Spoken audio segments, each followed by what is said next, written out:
Biology के बारे में कहा गया है, साइंस के बारे में कहा गया है, लिविंग नॉन लिविंग के बारे में कहा गया है, जो कि बहुत बेसिक है, बचपन से पढ़ते आ रहे हो। तो यहाँ पर ह्यूमन बीइंग को क्या माना गया है? यूनिवर्स पर सबसे इम्पोर्टेंट एंटिटी माना गया है। तो हमने देखा है कि जो एनिमल किंगडम है उसमें हम 11 फाइलम पढ़ते हैं, पी से पैरा, पी से प्रिमिटिव, पी से Porifera. Hello everyone, this is your biology educator Shivani Patel. Welcome back to Auras digital. बेटा आज हम लेकर आए हैं आपके लिए क्लास 11th बायोलॉजी का एक चैप्टर जो कि है एनिमल किंगडम।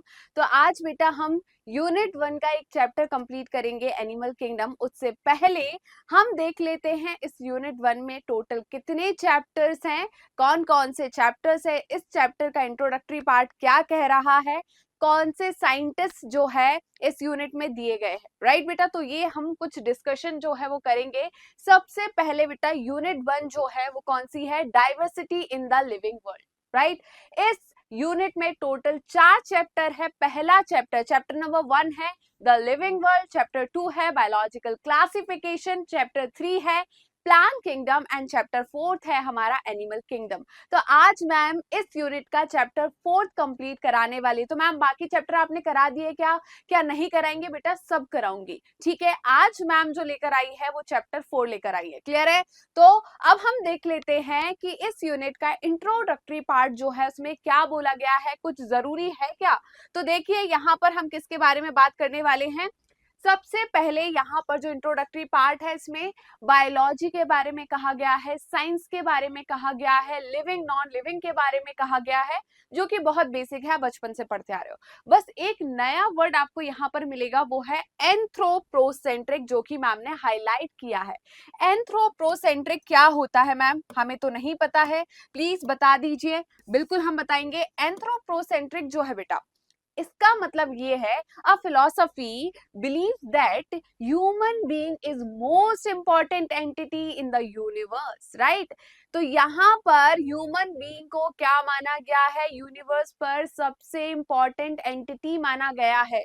एंथ्रोपोजेनिक का मतलब तो आपको पता था, इसका मतलब नहीं पता था, तो ये आपने जान लिया। इसके अलावा कुछ ज्यादा इंपॉर्टेंट इस यूनिट के इंट्रोडक्टरी पार्ट में नहीं है, क्लियर है बेटा। चलिए फिर हम बात करते हैं साइंटिस्ट की। तो इस चैप्टर के स्टार्टिंग में मतलब जो हमारा द लिविंग वर्ल्ड है उससे स्टार्टिंग में हमें एक साइंटिस्ट के बारे में दिया गया है जो कि है हमारे अर्नस्ट मेयर। बेटा बहुत जरूरी है, इनको छोड़ना नहीं, क्योंकि ये 11th में भी है, यहाँ दिया है, 12th में भी इनके बारे में जिक्र है। मैम कहाँ पर है? इकोलॉजी में, ठीक है। इकोलॉजी में अर्नस्ट मेयर के बारे में जिक्र किया गया है क्योंकि इन्होंने एस्टिमेटेड स्पीसीज के बारे में कहा था। What is estimated species? Estimated species का मतलब है बेटा, अभी हमें जो नॉन स्पीसीज है वो तो पता है, बट इन्होंने अनुमान लगाया था कि टोटल स्पीसीज कितनी है, 2 to 7 मिलियन स्पीसीज है जो कि नॉन नहीं है। राइट है बट अभी डिस्कवर नहीं हुई है, इसीलिए ये जरूरी है, इनके बारे में पढ़ लेते हैं। इनका जन्म जो है बेटा कब हुआ था? 5 जुलाई 1904 में जर्मनी में हुआ था, क्लियर है। इनको 20th सेंचुरी का डार्विन कहा जाता है। इनको 3 प्राइजेस मिले थे। इनको ट्रिपल क्राउन ऑफ बायोलॉजी कहा जाता है, क्लियर है। इन्होंने स्टडी करी और इसके अलावा इन्होंने कहाँ काम किया था? हार्वर्ड यूनिवर्सिटी, ठीक है। तो देखिए इनको क्या क्या बातें यहाँ पर आपको याद रखनी है, देखिएगा। पहला, इनका जन्म कब हुआ था? 5 जुलाई 1904। कहाँ हुआ था? जर्मनी में, ठीक है। इन्हें 20th सेंचुरी का डार्विन कहा जाता है। इन्होंने कहाँ काम किया था? Joint Harvard faculty of arts and science in 1953 and retired in 1975, ठीक है।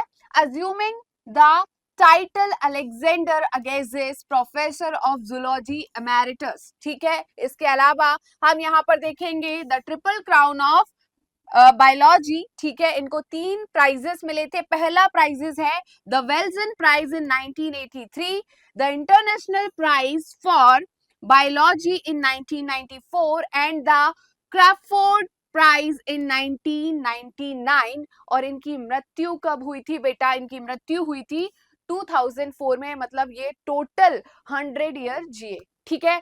तो ये हमारा इंट्रोडक्टरी पार्ट हो गया, बिल्कुल समझ में आया। अब हम चैप्टर को स्टार्ट करने वाले हैं, क्लियर है बेटा। तो अब हम चैप्टर को स्टार्ट करेंगे।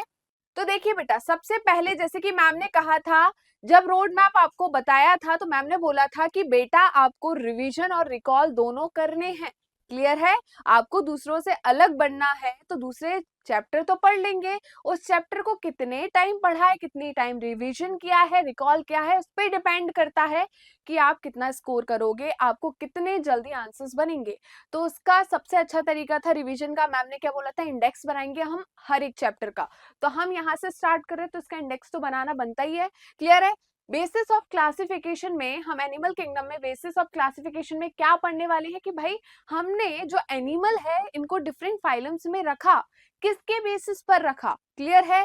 तो हम देखते हैं level of organisation, body plan, symmetry, diploblastic and triploblastic organism, coelom, segmentation and notochord. इनके बेसिस पर हमने एनिमल को क्लासीफाई किया है। समझ में आया कि नहीं? तो इसके अलावा और क्या पढ़ना है मैम? देखिए, फिर हम पढ़ेंगे क्लासिफिकेशन ऑफ एनिमल्स। ठीक है? तो हमने देखा है कि जो एनिमल किंगडम है उसमें हम 11 फाइलम पढ़ते हैं। तो यहाँ पर हम उन 11 फाइलम को डिटेल में पढ़ने वाले हैं कि भाई उनमें किस टाइप का डाइजेशन होता है, कहाँ पर रहते हैं, इनका हैबिटेट क्या है। क्लियर है? किस टाइप का रिप्रोडक्शन पाया जाता है, सब चीजें हम यहाँ पर पढ़ने वाले हैं। क्लियर है बेटा? तो यहाँ पर हम Porifera, Coelenterata, Ctenophora, Platyhelminthes, Aschelminthes, Annelida, Arthropoda, Mollusca, Echinodermata, Hemichordata and Chordata. तो ये हम 11 फाइलम पढ़ने वाले हैं। कहाँ पर? क्लासिफिकेशन ऑफ एनिमल्स में। क्लियर है? तो ये तो हमारा इंडेक्स पार्ट हो गया। अब हम करने जा रहे हैं चैप्टर को स्टार्ट। ठीक है बेटा? तो हम करेंगे किसको? चैप्टर को स्टार्ट। तो चैप्टर को स्टार्ट करने से पहले मैम इसको एनिमल नाम ही क्यों दिया है? According to RH. बिटेकर उन्होंने कितने किंगडम दिए थे? 5 किंगडम दिए थे। कौन कौन से? हमारा किंगडम मोनेरा, प्रोटिस्टा, फंगी, हमारा प्लांटी एंड एनिमेलिया। 3 जो है हम कहाँ पढ़ते हैं? बायोलॉजिकल क्लासिफिकेशन में। कौन कौन से? Monera, protista and fungi. 4th जो है हमारा plant kingdom, 3rd chapter. And जो 5th किंगडम है, किंगडम एनिमेलिया, वही हम पढ़ने जा रहे हैं। Ma'am what is animal? Animal क्या होते हैं? हमें नहीं पता। हमने सुना है लिविंग और नॉन लिविंग। लिविंग में हमने ये सुना है कि जिसमें सेल होता है वो लिविंग है। अब मैम लिविंग तो हमारा मोनेरा में जो प्रेजेंट है वो भी है, प्रोटिस्टा भी है, फंगी भी है, और हमारा प्लांट भी है और एनिमल भी है। तो एनिमल को एनिमल क्यों कह रहे हैं? तो यहाँ पर देखिए बेटा, एनिमा वर्ड जो है इसका मतलब क्या होता है? सोल। एनिमा वर्ड जो है इसका मतलब क्या होता है? सोल। सोल मतलब बेटा आत्मा, राइट? तो एनिमा का मतलब है सोल। तो जिनमें आत्मा पाई जाती है, राइट, उन्हें हमने किस किंगडम में प्लेस किया? एनिमल किंगडम में। इतना समझ में आया सभी को? अब देखिए, kingdom animalia is called Metazoa. तो किंगडम एनिमेलिया को हम क्या बोलते हैं? मेटाजोआ कहते हैं। किंगडम एनिमेलिया को हमने 2 सब किंगडम में डिवाइड किया है। समझ में आया? कौन सा होगा? पैराजोन्स एंड यूमेटाजोन्स। कौन सा? पैराजोन्स एंड यूमेटाजोन्स। कैसे याद रखना है? पी से पैरा, पी से प्रिमिटिव, पी से पॉरीफेरा, राइट? तो प्रिमिटिव फाइलम कौन सा है जो सबसे पहले आया, है ना? जो कैसा है बेटा? जिसमें क्या देखने को मिल रहा है? प्रिमिटिव कैरेक्टर्स देखने को मिल रहे हैं। तो पी से पैराजोन, पी से प्रिमिटिव, पी से पॉरीफेरा। ठीक है, समझ में आ गया? तो सब किंगडम पैराजोआ में कौन आएंगे? हमारे पॉरीफेरा। क्लियर है? उसके बाद यू मेटाजोन। यू का मतलब होता है एडवांस। ठीक है? तो एडवांस में कौन आ जाएंगे बेटा? पॉरीफेरा को छोड़कर। पॉरीफेरा के छोड़कर मतलब ma'am Coelenterata, Ctenophora, Platyhelminthes, Aschelminthes, Annelida, Arthropoda, Mollusca, Echinodermata, Hemichordata and Chordata. Clear है? तो जल्दी से बेटा बिना किसी देरी के इसका स्क्रीनशॉट ले लीजिए, क्योंकि आपको प्रॉपर नोट्स बनाने हैं। सभी बच्चे प्रॉपर नोट्स बनाएंगे क्योंकि हमें पढ़ना है, हमें सिर्फ वीडियो नहीं देखनी। क्लियर है बेटा? चलिए तो आगे बढ़ते हैं। अब हम बात करते हैं किसकी बेटा? अभी सभी बच्चों ने ये तो सुना होगा कि मैम 11 फाइलम हमें पढ़ना है किंगडम एनिमेलिया में। क्या सिर्फ 11 फाइलम ही होते हैं? तो मैं बोलूंगी बेटा टोटल 11 फाइलम नहीं होते। टोटल कितने फाइलम होते हैं? 35। मैम गलत पढ़ा रही हो, एनसीईआरटी में 11 दिए गए हैं, आप कौन सा 35 बोल रहे हो? बेटा हाँ, 35 होते हैं। जो आप पढ़ते हो वो सिर्फ मेजर फाइलम पढ़ते हो, माइनर फाइलम हम नहीं पढ़ते हैं। क्लियर है?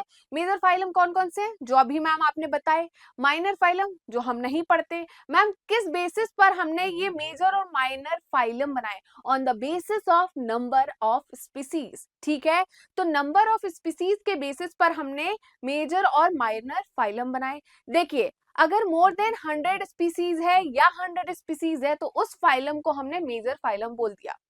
अगर लेस देन 100 स्पीसीज है किसी फाइलम में तो उसे हमने प्लेस किया माइनर फाइलम में।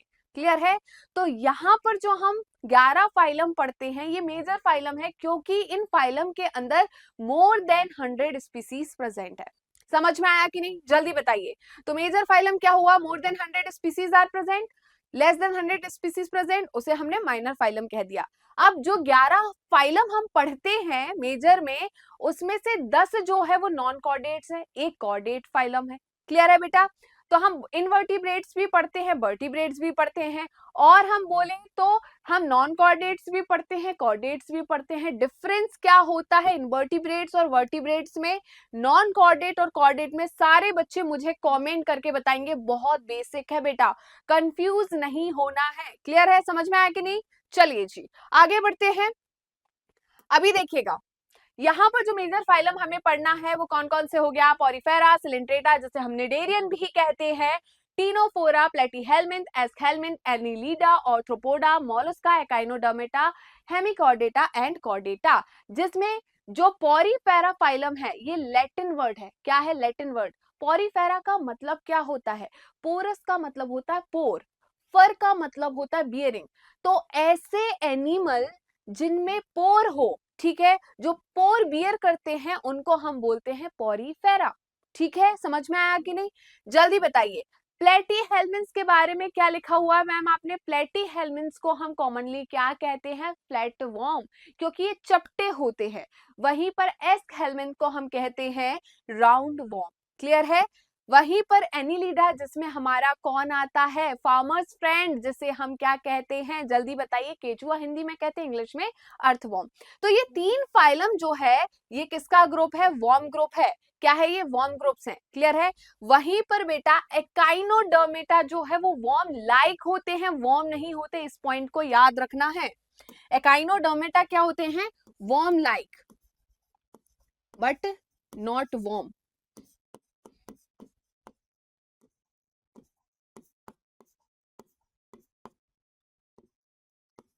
समझ में आया कि नहीं? जल्दी बताइए। इतना समझ में आया कि नहीं? एनिलिडा जो है वो भी लैटिन वर्ड है। ऑर्थ्रोपोडा जो है लार्जेस्ट फाइलम है, एनिमल किंगडम का लार्जेस्ट फाइलम कौन सा बेटा? हमारा एनिलिडा। क्या? ऑर्थ्रोपोडा। ऑर्थ्रोपोडा। क्लियर है? तो ऑर्थ्रोपोडा हमारा क्या है? लार्जेस्ट फाइलम है।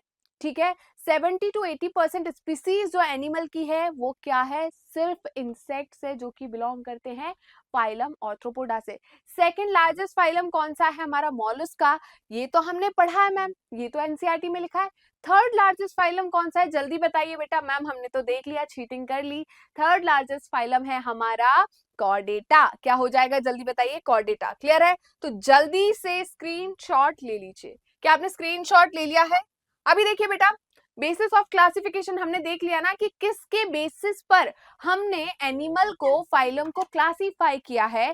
तो हमने लेवल ऑफ ऑर्गेनाइजेशन देखा, बॉडी प्लान देखा, सिमेट्री देखा, हमने मैम डिप्लोब्लास्टिक ट्रिप्लोब्लास्टिक ऑर्गेनाइजेशन देखा, हमने जर्म लेयर देखी मैम, जर्म लेयर मतलब डिप्लोब्लास्टिक ट्रिप्लोब्लास्टिक कंडीशन। ठीक है, सीलोम देखा, सेगमेंटेशन देखी और नोटोकॉट देखा। इन सब के बेसिस पर हमने एनिमल को फाइलम बनाए। राइट, डिफरेंट डिफरेंट फाइलम्स में हमने एनिमल को प्लेस किया। क्लियर है? समझ में आया कि नहीं? चलिए जी आगे बढ़ते हैं।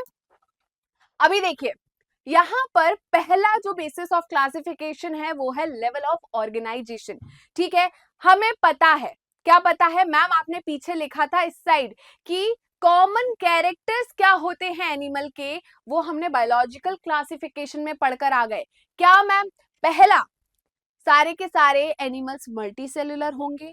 दूसरा, किस टाइप का सेल होगा? यूकैरियोटिक सेल होगा। थर्ड, हेट्रोट्रॉप्स होंगे, अपना खाना खुद नहीं बना सकते। फोर्थ, ये मोटाइल होंगे, चाहे इनका एम्ब्रियो मोटाइल हो, चाहे इनका अडल्ट मोटाइल हो, बट होने कैसे चाहिए? मोटाइल होने चाहिए। अब यहाँ पर जो लेवल ऑफ ऑर्गेनाइजेशन आपको दिख रहा है, मतलब इनकी बॉडी की हम बात कर रहे हैं कि इनकी बॉडी में सिंपल सी बात है, एक से ज्यादा सेल तो होगा। अब ये सेल जो है कॉम्पैक्टली पैक होकर टिश्यू बनाते हैं नहीं बनाते, ऑर्गन बनाते हैं नहीं बनाते, ऑर्गन सिस्टम बनाते हैं नहीं बनाते, वो सब हम यहाँ पर देखने वाले हैं। पहला, सबसे पहले क्या हुआ बेटा? मल्टी सेलुलैरिटी तो आ गई, बट ये जो सेल्स थे ये लूजली अरेंज थे, राइट? ये इनमें मतलब एक बोलते हैं ना, घनी मित्रता नहीं थी, ये लूजली अरेंज थे, बट क्या करते रहे थे, इनमें सम डिवीजन ऑफ लेबर प्रेजेंट था। मतलब क्या? कुछ डाइजेशन का काम कर रहे हैं, कुछ रेस्पिरेशन का काम कर रहे हैं, कुछ ट्रांसपोर्टेशन का काम कर रहे हैं, तो कुछ कुछ काम यहाँ पर बटे हुए थे। सेल्स जो है वो क्या कर रहे थे? कुछ काम परफॉर्म कर रहे थे, बट यहाँ पर ये सेल इकट्ठे होकर एक काम को परफॉर्म नहीं कर रहे थे। क्लियर है? तो यहाँ पर जो cellular level of organisation present होता है वो किसमें होता है? प्रिमिटिव फाइलम, मतलब पॉरीफेरा में। तो यहाँ पर cells are arrange as loose cell aggregates, some division of labour occurs among the cells. Division of labour का मतलब क्या होता है? हम क्लास 9th में जब सेल चैप्टर पढ़ते हैं तो हम पढ़ते हैं unicellular organism, multi cellular organism. हम पढ़ते हैं मल्टी सेलुलर ऑर्गेनिज्म में डिवीजन ऑफ लेबर प्रेजेंट होता है। अब देखिए, यूनि मतलब सिंगल, एक सेल से पूरा ऑर्गेनिज्म बना तो यूनिसेलुलर। अब उसी सेल को भाई डाइजेशन, रेस्पिरेशन, सब चीज काम करना पड़ेगा, राइट? वहीं पर अगर एक से ज्यादा सेल है तो मैं काम बांट दूंगी ना, किसी को डाइजेशन का काम दे दूंगी, किसी को रेस्पिरेशन का, किसी को एक्सक्रीशन का, किसी को लोकोमोशन का। तो यहाँ पर हमने काम का जो बंटवारा कर दिया है, जो एक्टिविटी है उसको बांट दिया है, इसी को हम डिवीजन ऑफ लेबर कहते हैं। क्लियर है? समझ में आया? चलिए, तो पॉरीफेरा जो है उसमें सेलुलर लेवल ऑफ ऑर्गेनाइजेशन होता है, मतलब पॉरीफेरा मल्टी सेलुलर तो होता है, बट इसके जो सेल है वो लूजली अरेंज्ड है, एग्रीगेट्स है, ठीक है? वहीं पर टिश्यू लेवल की बात करूं तो जो सेल्स है वो कॉम्पैक्टली अरेंज हो गए और इन्होंने टिश्यू का फॉर्मेशन कर लिया। अब ये जो ग्रुप ऑफ सेल है जिन्हें हम टिश्यू कह रहे हैं, ये एक स्पेसिफिक फंक्शन को परफॉर्म करता है। मतलब बेटा मैंने बोल दिया, एक ग्रुप है जिसमें 10-15 सेल्स है, ठीक है? वो 10-15 सेल्स जो है वो क्या कर रहे हैं? एक फंक्शन को परफॉर्म कर रहे हैं। जैसे कि क्या होता है बेटा, कुछ प्रैक्टिकल दिया जाता है आपको स्कूल में, तो क्या होता है? ग्रुप बनाया जाता है कि बेटा ये 7 लोगों का ग्रुप है, आपको ये प्रैक्टिकल दिया गया है, अब 7 लोगों को ये काम करना है, इंडिविजुअली नहीं करना, एक साथ काम करना है, एक ही काम करना है। इसी को हम कहते हैं क्या बेटा? बताइए। यहाँ पर स्पेसिफिक फंक्शन परफॉर्म कर रहा है पूरा एक ग्रुप, तो इसे हमने बोल दिया tissue level of organisation. Clear है? वहीं पर ये किसमें प्रेजेंट होगा? सिलिंट्रेट और टीनोफोरा में। क्लियर है? समझ में आया? वहीं पर हम बात करें ऑर्गन की, तो ऑर्गन लेवल ऑफ ऑर्गेनाइजेशन का मतलब क्या है बेटा? यहाँ पर ग्रुप ऑफ टिश्यू जो है उन्होंने क्या बना लिया? ऑर्गन बना लिया। ग्रुप ऑफ टिश्यू ने क्या बना लिया? ऑर्गन बना लिया। अब ये ऑर्गन जो है बेटा एक फंक्शन को परफॉर्म कर रहा है, एक स्पेसिफिक फंक्शन को परफॉर्म कर रहा है, इसे हम कहते हैं ऑर्गन लेवल ऑफ ऑर्गेनाइजेशन। जैसे कि मैं बात करूं, स्टमक है वो डाइजेशन का काम कर रहा है, गिल्स जो है वो रेस्पिरेशन का काम कर रहा है। तो बेटा स्टमक एक क्या है? ऑर्गन है। ये किससे बना है? टिश्यू के ग्रुप से बना है, जिसका काम क्या है? डाइजेशन करना। वहीं पर गिल्स क्या हो गए? ऑर्गन हो गए। इनका काम क्या है? रेस्पिरेशन का। गिल्स किससे बने हैं? टिश्यू से बने हैं। ग्रुप ऑफ टिश्यू से कौन बना है? हमारा ऑर्गन। समझ में आया कि नहीं? बताइए। नेक्स्ट है ऑर्गन सिस्टम। जैसे कि मैं अपनी बात करूं तो मेरे अंदर डाइजेशन का काम कौन कर रहा है? भाई digestive system. Ma'am what is digestive system? यहाँ पर बेटा सिस्टम का मतलब है बहुत सारे ऑर्गन्स मिलकर एक काम को परफॉर्म कर रहे हैं। डाइजेस्टिव सिस्टम में हम पढ़ते हैं भाई कि बकल कैविटी आता है, फेरिंग्स आता है, oesophagus, stomach, small intestine, large intestine, digestive glands, ठीक है? तो इतने सारे ऑर्गन्स मिलकर एक फंक्शन को परफॉर्म कर रहे हैं, इससे हम बोलते हैं organ system level of organisation, जो कि प्रेजेंट होगा हमारा किसमें? जल्दी बताइए। एस्क हेलमिंथ से लेकर कॉर्डेटा तक। ऑर्गन लेवल ऑफ ऑर्गेनाइजेशन किसमें होगा? प्लेटी हेलमिंथ में। बेटा प्लेटी हेलमिंथ से क्वेश्चन बनता है, बाकी सबसे बने ना बने, यहां से क्वेश्चन जरूर बनेगा, क्योंकि यहां पर आपकी जो एनसीईआरटी में लास्ट पेज में जो टेबल दिया गया है वहां पर लिखा हुआ है कि प्लेटी हेलमिंथ में organ and organ system level of organisation होता है। अब इससे क्वेश्चन बन गया, तो भाई क्या लगाएंगे? ऑर्गन लगाएंगे या ऑर्गन सिस्टम लगाएंगे? तो बेटा वो क्वेश्चन पर डिपेंड करता है। अगर यहां पर चार ऑप्शन ऐसा बना, cellular, tissue, organ and organ system, अलग अलग बन गए चार, तो आप लगाओगे ऑर्गन। क्यों? क्योंकि ज्यादातर मोस्ट ऑफ द प्लेटी हेलमिंथ्स में ऑर्गन लेवल ऑफ ऑर्गेनाइजेशन होता है। जब प्लेटी हेलमिंथ्स इवॉल्व हो रहे थे, इनमें इवोल्यूशन से बने एस्क हेलमिंथ्स, राइट। तो जो इवॉल्व प्लेटी हेलमिंथ्स थे, जो एस्क हेलमिंथ्स में कन्वर्ट या कनेक्टिंग लिंक था जो, वो उनमें किस तरीके का लेवल ऑफ ऑर्गेनाइजेशन देखा गया? Organ system level of organisation. तो वो बहुत कम थे, फ्यू थे। तो यहां पर बेटा था तो प्रेजेंट। अगर एक ऐसा क्वेश्चन बना कि ऑर्गन ऑर्गन सिस्टम, तो 3 और 4 बोथ, तो आपको आंसर लगाना पड़ेगा 3 एंड 4 बोथ। क्लियर है? समझ में आया कि नहीं? इतना हुआ या नहीं जल्दी बताइए। तो इसका स्क्रीनशॉट ले लीजिए फटाफट और हम चलते हैं नेक्स्ट बेसिस ऑफ क्लासिफिकेशन पर, जो कि है हमारा बॉडी प्लान। क्लियर है बेटा? हाँ जी बिल्कुल, बॉडी प्लान। तो बॉडी प्लान हम क्या क्या पढ़ते हैं? Cell aggregated, blind sac and tube within tube. Clear है? तो सेल एग्रीगेटेड का मतलब क्या है भाई? सिंपल सी बात है मैम, अभी तो आपने बताया। सेल क्या है? एग्रीगेटेड है, लूजली क्या है? अरेंज है। इनके बीच में क्या बोलते हैं? घनी मित्रता नहीं है मैम। क्लियर है? इन्होंने ग्रुपिज्म नहीं किया, ठीक है? ये एक ही काम को परफॉर्म नहीं कर रहे, बोलते मैं अलग अपना काम करूंगा, तुम अपना काम अलग करना, ठीक है? तो इस तरीके का काम चल रहा है। इन्होंने काम जो है इंडिविजुअली बांट कर रखा हुआ है। क्लियर है? तो ये क्या हो गया बेटा हमारा? Cell aggregated. तो भाई सिंपल सी बात है, सेल्यूलर लेवल ऑफ ऑर्गेनाइजेशन किसमें था? पॉरीफेरा में था। तो सेल एग्रीगेटेड बॉडी प्लान किसमें होगा? पॉरीफेरा में होगा। क्या बोल रहा है? Body consist of cluster of cells. Cells तो होंगे, मल्टी सेलुलर है, तो बॉडी किससे बनी हुई है? क्लस्टर ऑफ सेल्स से बनी है। Not organised into tissue and organ, but ये क्लस्टर ऑफ सेल्स जो है टिश्यू या ऑर्गन में ऑर्गेनाइज नहीं हुए, ये सेल जो है अलग अलग है। क्लियर है? तो पॉरीफेरा में प्रेजेंट है। वहीं पर ब्लाइंड सेक की बात करूं, तो ब्लाइंड सेक का मतलब क्या है बेटा? ऐसे एनिमल जिनमें सिंगल कैविटी है, सिंगल ओपनिंग है, उन्हें हम कहते हैं ब्लाइंड सेक बॉडी प्लान। समझाती हूं आपको मैं। चलिए, तो यहां पर बेटा क्या है? ये बॉटल है, ठीक है? इस बॉटल को मुझे पानी से भरना है, तो मैं पानी कहां से इसमें डालूंगी? यहीं से डालूंगी ना, है ना? क्योंकि इसकी ओपनिंग एक ही है। क्या नीचे से ओपनिंग है? नहीं है। तो यहीं से मैं पानी डालूंगी। अब मुझे पानी को पीना है, तो पानी बाहर कहां से निकला? यहीं से निकला। समझ में आ रहा है कि नहीं? तो सिंगल ओपनिंग है जो कि एंट्री और एग्जिट का काम कर रहा है। कैविटी मतलब इसके अंदर जो कैविटी है, जो स्पेस है, वो एक ही है। ऐसा तो नहीं है दो तीन अलग अलग बने हुए, एक ही है ना? क्लियर है? तो जिसमें single cavity, single opening present होती है, उसे हम ब्लाइंड सेक बॉडी प्लान कहते हैं। क्लियर है? समझ में आया कि नहीं सभी को? जल्दी बताइए। तो ये किसमें प्रेजेंट होगा? हमारा सिलिंट्रेटा, टीनोफोरा एंड प्लेटीहेलमिन्थ्स। प्लेटीहेलमिन्थ्स में इनकम्प्लीट डाइजेस्टिव सिस्टम प्रेजेंट होता है, याद रखना है।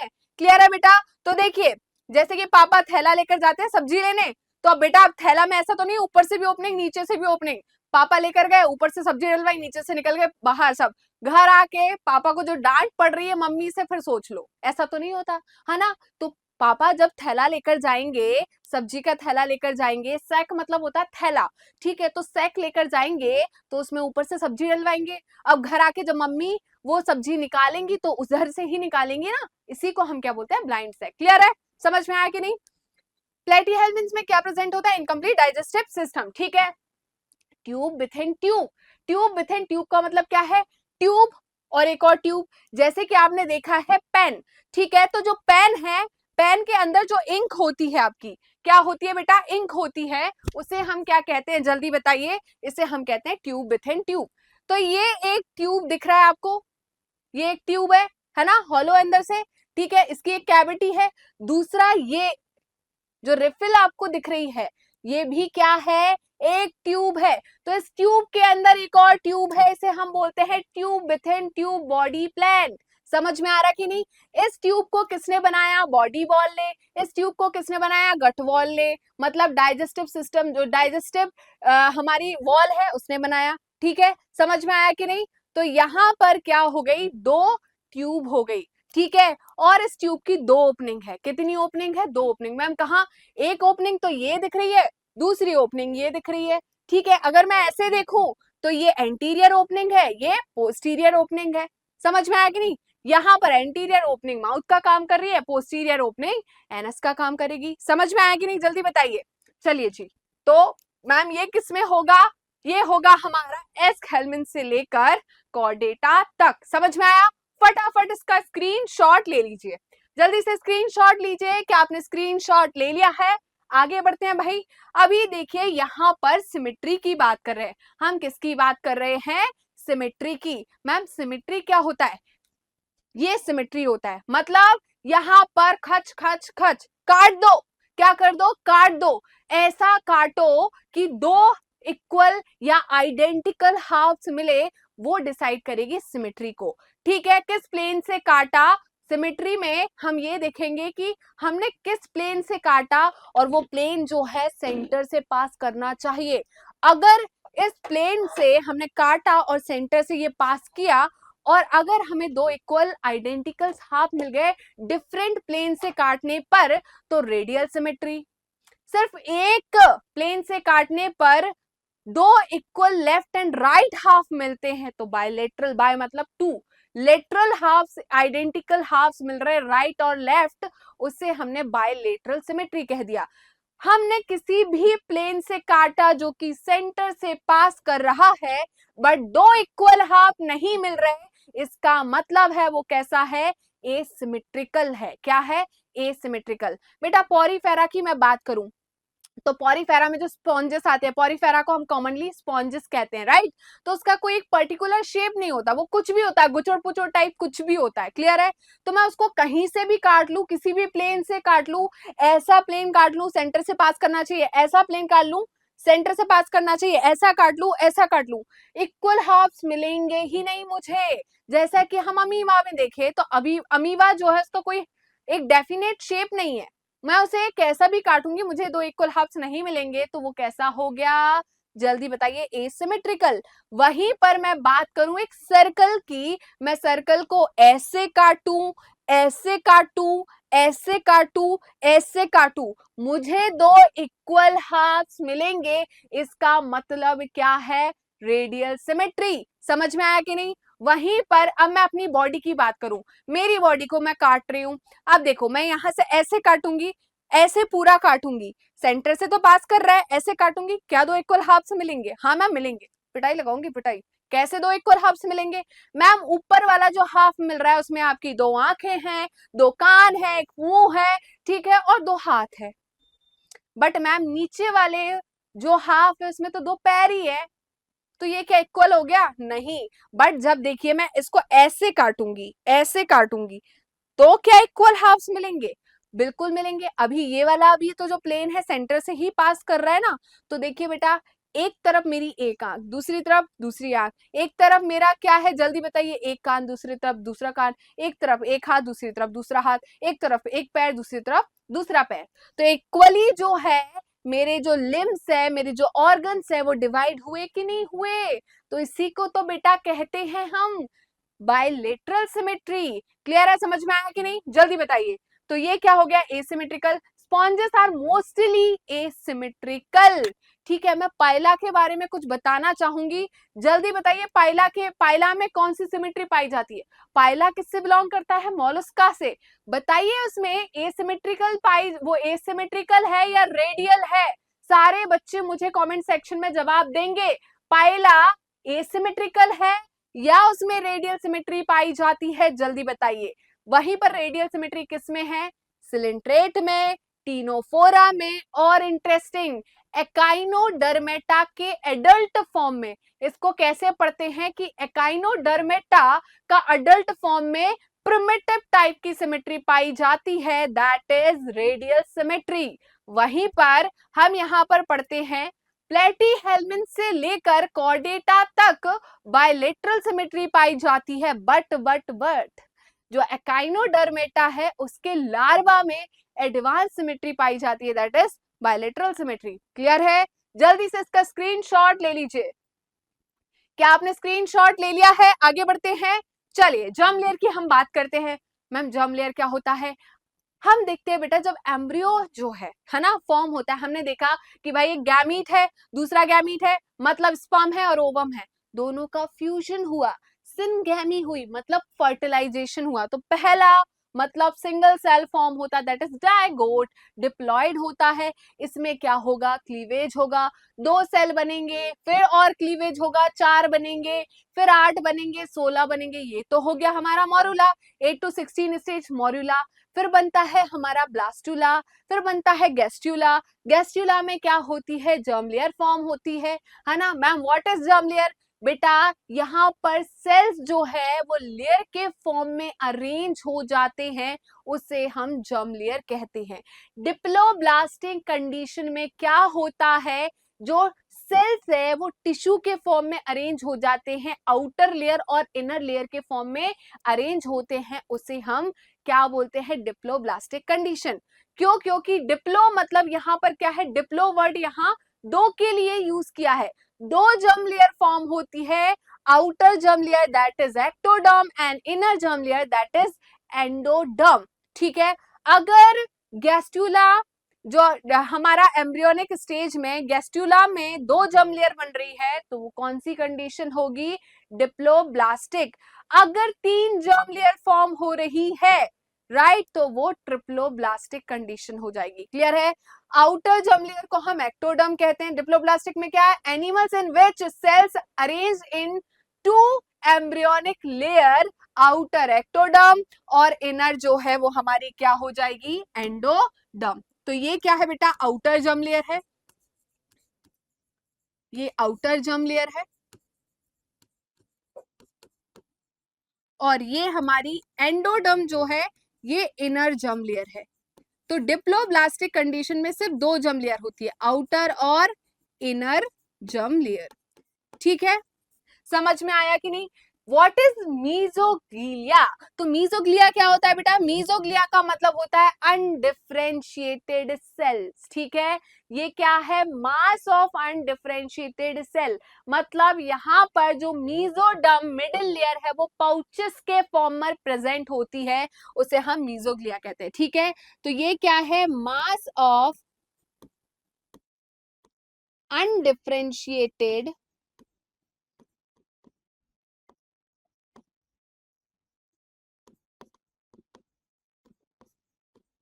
सेल, इसे हम मीजोग्लिया कहते हैं। क्या बोलते हैं? मीजोग्लिया।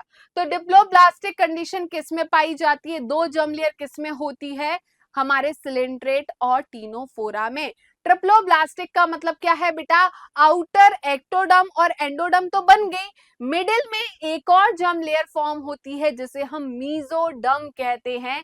तो ये कंडीशन होगी हमारी ट्रिप्लोब्लास्टिक कंडीशन, जो कि प्रेजेंट होगी प्लेटीहेल्मिन्थ से लेकर कॉर्डेटा तक। क्लियर है बेटा? Platyhelminthes, Aschelminthes, Annelida, Arthropoda, Mollusca, Echinodermata, Hemichordata and Chordata. Clear है? समझ में आया कि नहीं? बेटा ये बीच में जो दिख रहा है ये क्या है? गट है, मतलब आपकी एलिमेंट्री कैनाल है। तो ये आपकी पूरी जो बॉडी है एलिमेंट्री कैनाल है। ठीक है? यहाँ पर इसके जो इसे सराउंड कर रही है वो क्या है? 3 जर्म लेयर है। सबसे अंदर की तरफ है एंडोडर्म, मिडिल में है मीजोडर्म, सबसे बाहर है एक्टोडर्म। क्लियर है? समझ में आया कि नहीं? बेटा इन्हीं लेयर से हमारे बॉडी के सारे ऑर्गन्स फॉर्म होते हैं, चाहे वो हम बात करें हमारी बोन्स हो गई, कार्टिलेज हो गया, हमारी आई, हमारा नर्वस सिस्टम हो गया, हमारा ब्लड हो गया, कुछ भी हम बोले हमारी बॉडी के अंदर है तो वो इन्हीं 3 जर्म लेयर्स में से किसी से बनेगा। समझ में आया कि नहीं? जल्दी बताइए। तो इसका स्क्रीनशॉट ले लीजिए बेटा फटाफट। क्या आपने इसका स्क्रीनशॉट ले लिया है? यहाँ तक कोई दिक्कत, कोई परेशानी? अभी देखिए बेटा, हम बात करते हैं प्रोटोस्टोम्स एंड ड्यूटेरोस्टोम्स की। What is protostome, what is deuterostome?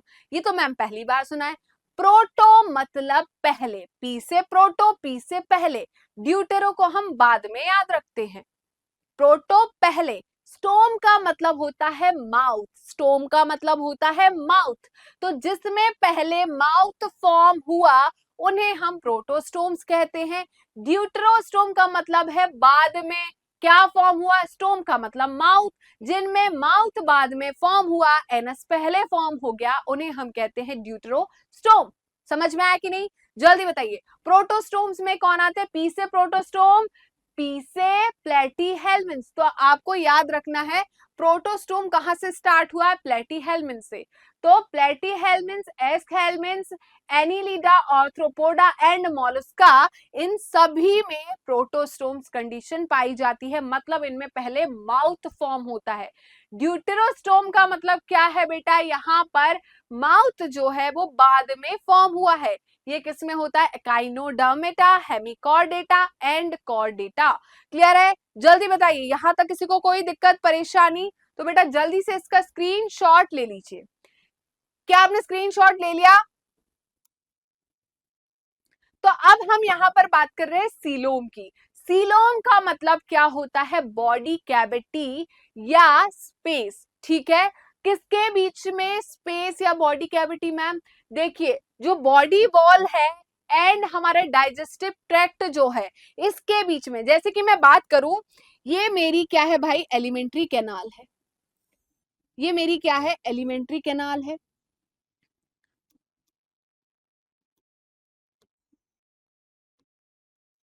ये क्या हो गई बेटा? Alimentary canal. ठीक है, अब इस एलिमेंट्री कैनाल और ये हो गई हमारी क्या? Body wall.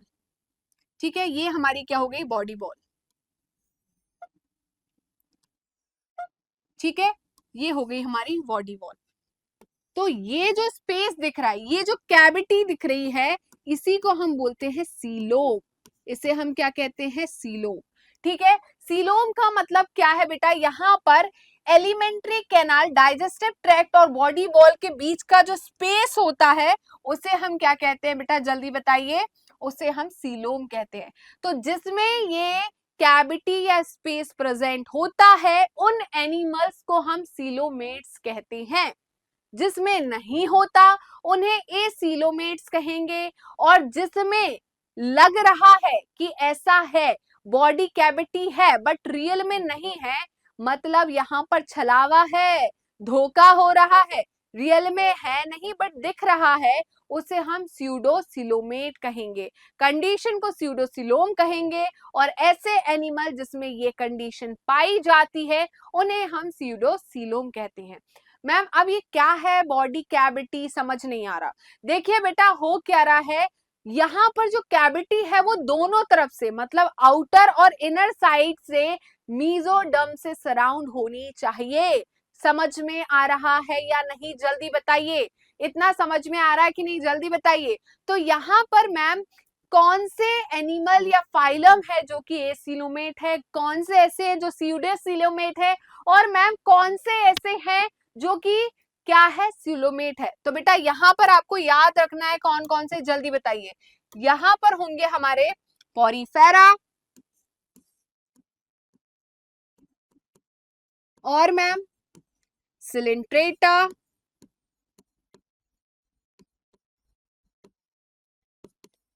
टीनोफोरा, और क्या होगा बेटा हमारा? प्लेटीहेल्मिन्थ।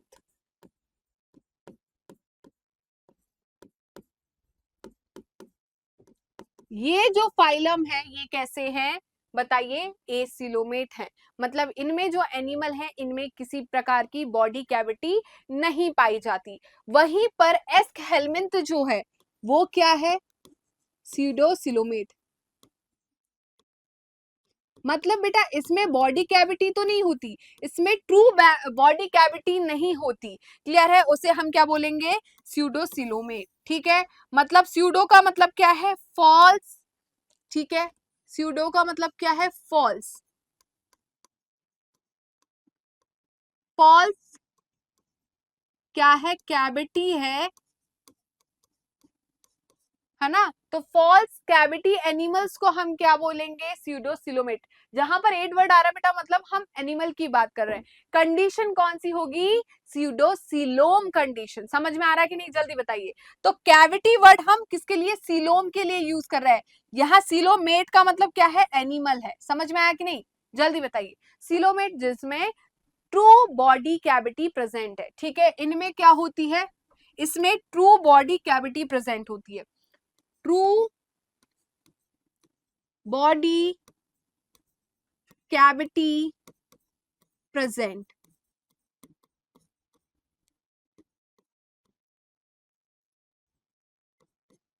यहां पर क्या हो रहा है, ट्रू बॉडी कैविटी एब्सेंट है। यहां पर क्या है, ट्रू बॉडी कैविटी एब्सेंट।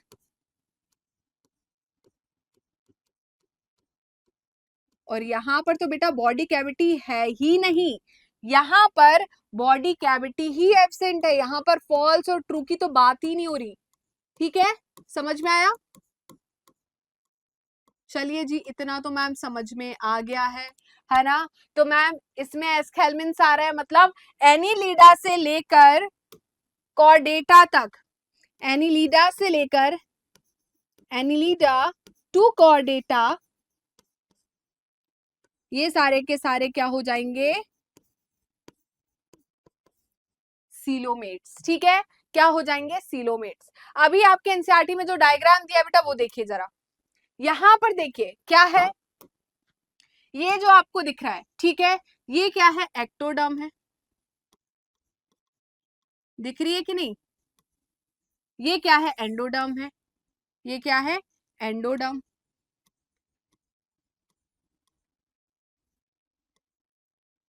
ठीक है। तो यहां पर मीजोडर्म का कुछ लेना देना नहीं, बट यहां पर देखो मीजोडर्म जो है ये सराउंड कर रही है। यहां पर देखिए क्या ऐसा है, ये ट्रिप्लोब्लास्टिक कंडीशन है, बट यहां पर देखिए मीजोडर्म जो है, क्या इसके बीच में कोई स्पेस दिख रहा है। ये जो आपको मीजोडर्म दिख रही है, ये जो मीजोडर्म दिख रही है, क्या इसके बीच में स्पेस दिख रहा है, नहीं दिख रहा है ना। बट यहां पर देखिए आप, कौन सा कलर लिया था अपने, ये एक्टोडर्म दिख रही है, ये एक्टो है,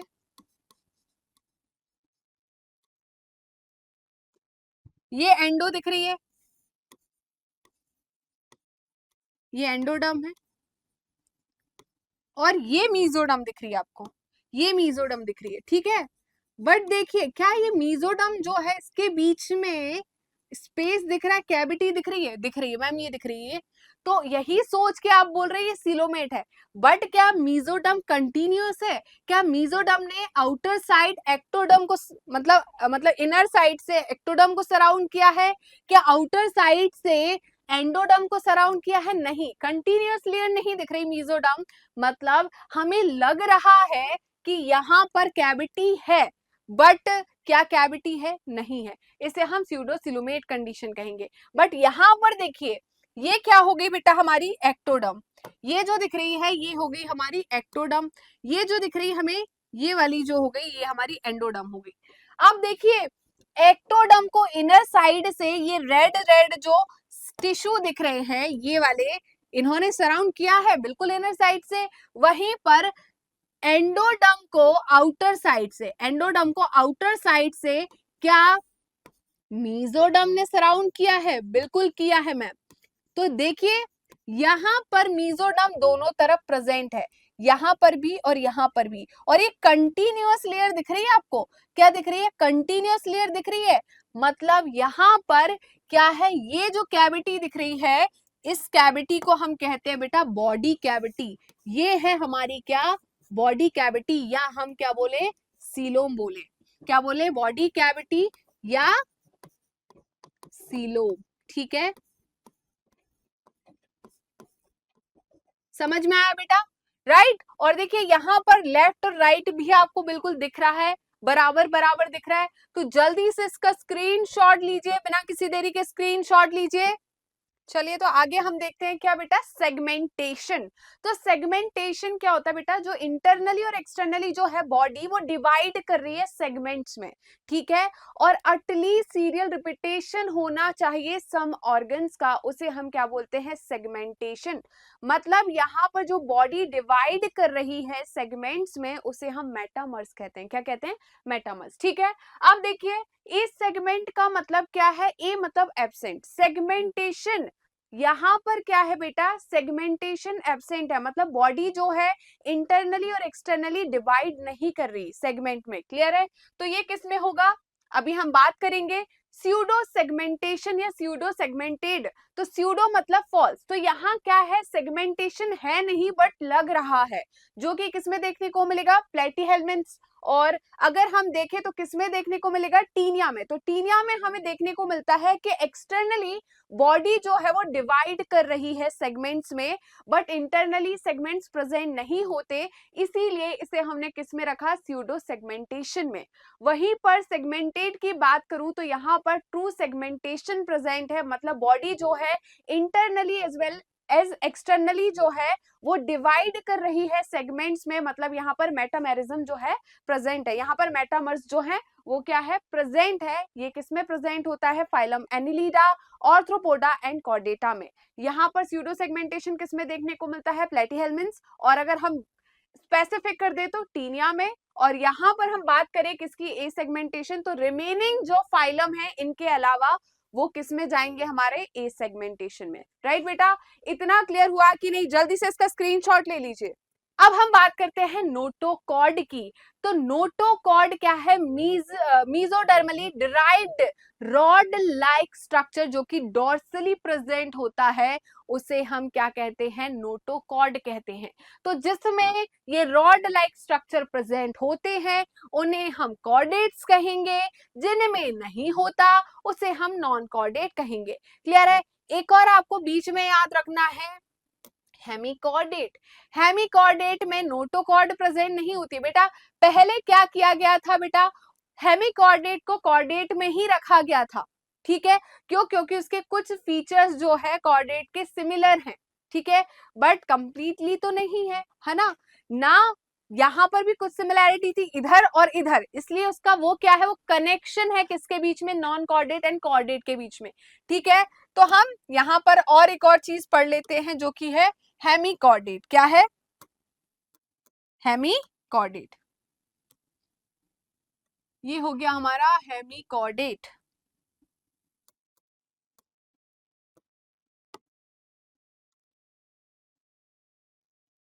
तो यहां हमारे कौन आ जाएंगे, हेमिकॉर्डेट। ये कनेक्टिंग लिंक है नॉन कॉर्डेट और कॉर्डेट्स के बीच में,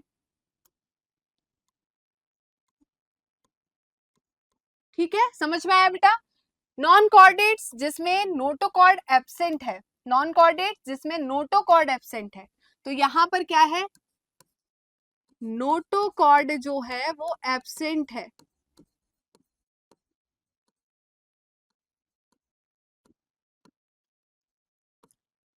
क्या हो गया भाई ये, और यहाँ पर नोटोकॉर्ड जो है वो क्या है, प्रेजेंट है। नोटोकॉर्ड क्या है बता दिया मैंने, नोटोकॉर्ड क्या है जल्दी बताइए बेटा, mesodermally derived rod like structure which is present dorsally, उसे हम नोटोकॉर्ड कहते हैं, ठीक है बेटा। ये अच्छा इधर चला गया, ये देखो इधर आ गया, ये पता नहीं क्या हो गया भाई, कुछ पैरानॉर्मल एक्टिविटीज हो रही है यहाँ पर, पूरा चला जाएगा। एक काम करते हैं, बेटर है इसी को हटा देते हैं ना यहाँ से, अब हम ये लिख लेंगे, मैम इतना क्यों हम मेहनत करें, ठीक है, समझ में आ गया। चलिए तो बेटा जल्दी से इसका स्क्रीनशॉट ले लीजिए, चाहो तो आप यहाँ पर ऊपर डेफिनेशन लिख लीजिए नोटोकॉर्ड की।